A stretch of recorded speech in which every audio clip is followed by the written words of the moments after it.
जूते बन जाए मेरी खाल से, इतना दिल में आदर है। नमन सतगुरु तेग बहादुर, आप धर्म की चादर हैं। गुरु तेग बहादुर कुर्बानी का ऐसा इतिहास रचा गए, अपना शीश कटाकर वो तिलक हमारे बचा गए।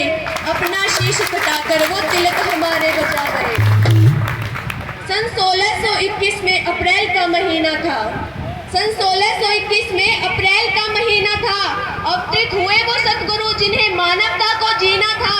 माता पिता ने बड़े प्यार से उनका त्यागमल नाम धरा। बचपन से ही शस्त्रों और शास्त्रों का पूरा ज्ञान भरा। पाप विरुद्ध लड़ने का जैसा जज्बा था जटायु में। करतारपुर की जंग लड़ी बस 13 वर्ष की आयु में। खान की फौजों को भी भीषण तक अंजाम मिला, तब पिता से त्यागमल को तेग बहादुर नाम मिला। सदा चले अपने जीवन में गुरुओं की ही सीख पर, मानवता की रक्षा हेतु गुरु ग्रंथ साहिब की लीक पर। मेरी पीढ़ी के अनुयायी को पंथ का इतना ज्ञान मिला, 9वें गुरु के रूप में उनको गुरु गद्दी का मान मिला। और दूसरी ओर भारत में क्या हो रहा था? मुगल सल्तनत में भारत की औरंगजेब का दौर उठा। जबरन धर्म बदलने का चारों ओर से शोर उठा।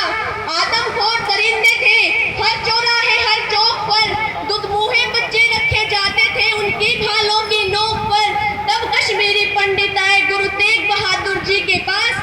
टूटे हारे लोगों के दिल में था अंतिम विश्वास, अब गुरु महाराज ही कोई करिश्मा रचा सकते हैं। हिंदुओं को औरंगजेब से सिर्फ गुरुजी ही बचा सकते हैं। हाथ जोड़े रोते रोते बोली अपनी दास्तान। हाथ जोड़े रोते रोते बोली अपनी दास्तान। केसरिया माटी को खून से लाल कर रहा अफगान खान। जहाँ से हम पानी पीते हैं, जहाँ से हम पानी पीते हैं वहाँ हड्डियाँ डाली जाती हैं। दिन दहाड़े बहन बेटियाँ घर से उठा ली जाती हैं। जनेऊ उतारे जाते हैं और चोटियाँ काटी जाती हैं। आंख मिलाकर आंख में देखें तो बोटियाँ काटी जाती हैं। ये सुनकर सच्चे बादशाह क्रोध से जबड़ा भीज गए। मानव धर्म की रक्षा को कृपाण हाथ से खींच गए। बोले कुछ करो, दिल्ली को औरंगजेब को कहलवा दो। हम इस्लाम कबूले अगर गुरु से कलमा पढ़वा दो। हम इस्लाम कबूले अगर गुरु से कलमा पढ़वा दो। नामर्द औरंगजेब ने तब फौजों को मुस्तैद किया।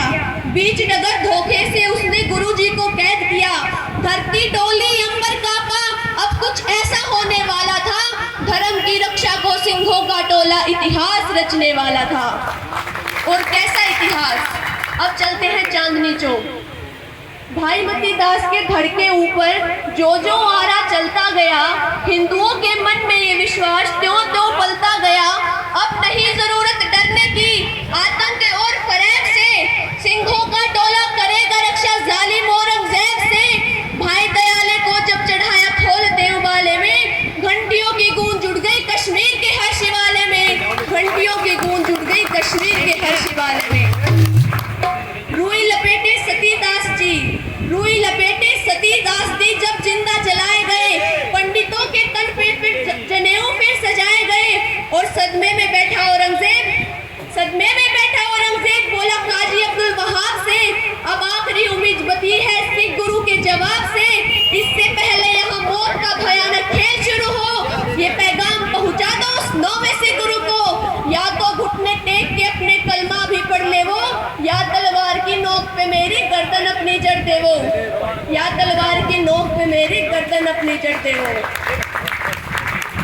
काजी की आंख में डाल के आंखें, काजी की आंख में डाल के आंखें। गुरु तेग बहादुर मुस्काए। गुरुजी का उत्तर सुनकर दुश्मन भी थर्राए। बोले अरे गीदड़ों के झुंड कभी सिंहों के कदम हटा सकते हैं। अरे गीदड़ों के झुंड कभी सिंहों के कदम हटा सकते हैं। तेरी तलवारें कम पड़ जाएंगी तुझे शीश कटा सकते हैं। तेरी तलवारें कम पड़ जाएंगी तुझे शीश कटा सकते हैं। और आखिरी 4 पंक्तियां, जब वो तलवार गुरुजी के शीश पे जब चली होगी तो वो कान के बिल्कुल पास थी। मेरी कल्पना है कि उस तलवार ने गुरुजी को कहा होगा, गुरुजी के शीश पे जब जल्लाद की तलवार डोली होगी, गुरुजी के शीश पे जब जल्लाद की तलवार डोली होगी, वो तलवार भी रोते रोते चुपके से ये बोली होगी, किस मिट्टी के बने हो सतगुरु, किस मिट्टी के बने हो सतगुरु, निकली नहीं एक भी चिख, किस मिट्टी के बने हो सतगुरु, निकली नहीं एक भी चिख, तने तुहाडी कुर्बानी ते तने तुहाडा सिख।